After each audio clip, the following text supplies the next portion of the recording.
Seja bem-vindo para mais um vídeo do canal. Eu sou o professor André Padoim Miranda, conhecido como professor Padoim, e nessa playlist Casos de Direito, você aprende o direito por meio de casos reais. Nessa playlist eu trago as principais fundamentações do juiz, dos desembargadores e os principais dispositivos legais que fundamentam, que embasam os casos. Então, você que é estudante de direito, é uma excelente oportunidade de aprender o direito por meio de casos reais.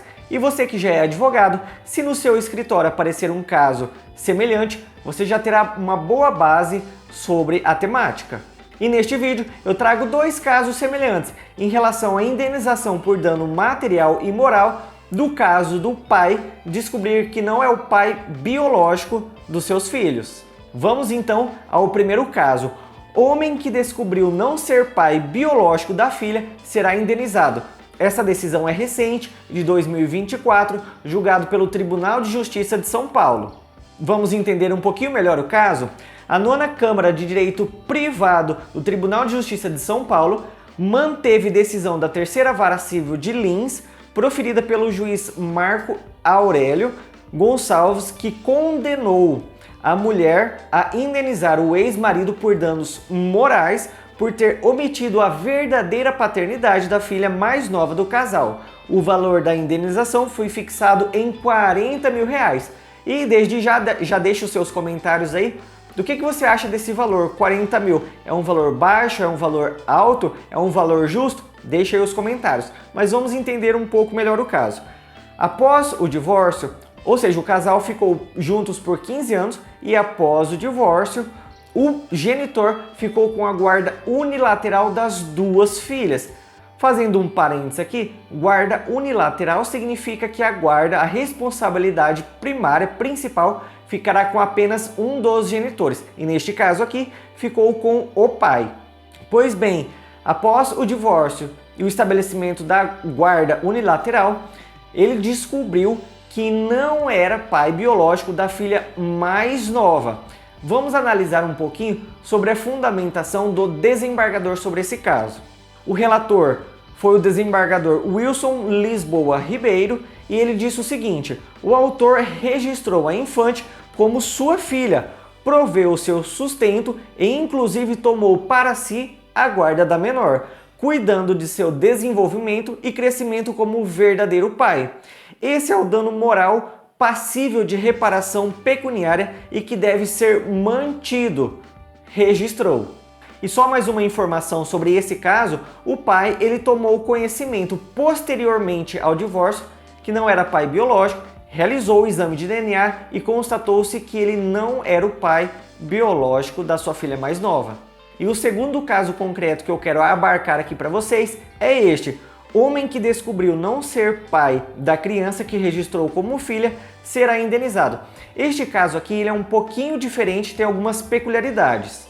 Neste caso, a decisão é da 4ª Câmara de Direito Privado do Tribunal de Justiça de São Paulo, no qual julgou procedente um pedido de indenização por danos morais e também materiais, feito por um jovem que descobriu não ser o pai de uma criança registrada como sua filha. Entendendo melhor o caso, nessa circunstância, dois jovens ficaram em uma relação de namoro por 2 anos. Então, terminaram o relacionamento, a jovem teve outro relacionamento e depois eles voltaram. Quando estes namorados voltaram, ela omitiu que tinha se envolvido com um terceiro. Disse ao namorado que estava grávida e ele assumiu a paternidade. Vejamos então o voto do relator e a sua principal fundamentação. Em seu voto, o relator da apelação, desembargador Enio Zuliani, enfatizou que a conduta sexual da recorrida não estava em discussão, mas sim o fato de ela ter omitido a relação com terceira pessoa, fazendo com que o jovem não hesitasse em assumir a paternidade.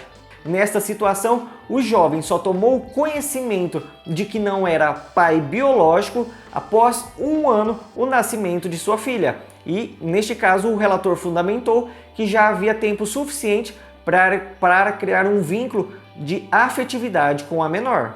O desembargador ainda fundamentou: O que ocorreu não pode ser classificado como algo que se deva tolerar, admitir ou aceitar pelas inconsequentes condutas de adolescentes.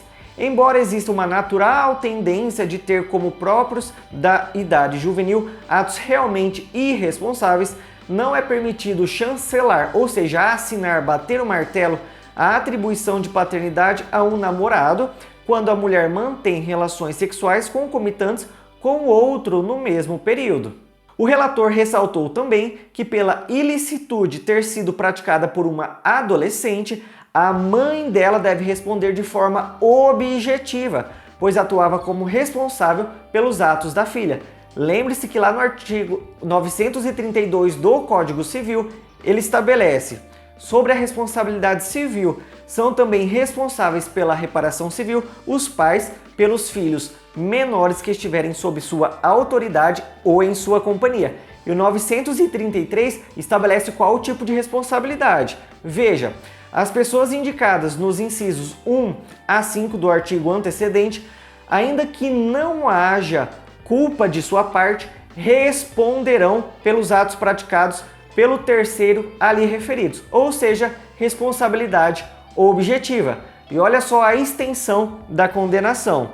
A ex-namorada do autor deverá pagar R$ 4.480 em relação aos danos materiais correspondentes a consultas médicas, compras, festa de aniversário e alimentação da criança, além da indenização por danos morais no valor de R$ 20.000. Qual é a sua opinião sobre esse segundo caso? Já deixa aí os comentários, você concorda ou não? E se você gostou deste vídeo, deixa aí o seu comentário, deixa o seu like, porque é muito importante para o canal crescer, para que este vídeo seja enviado para outros estudantes de direito, outros advogados da área de família, e inscreva-se no canal para receber mais conteúdos como este. Nos vemos em um próximo vídeo. Até mais!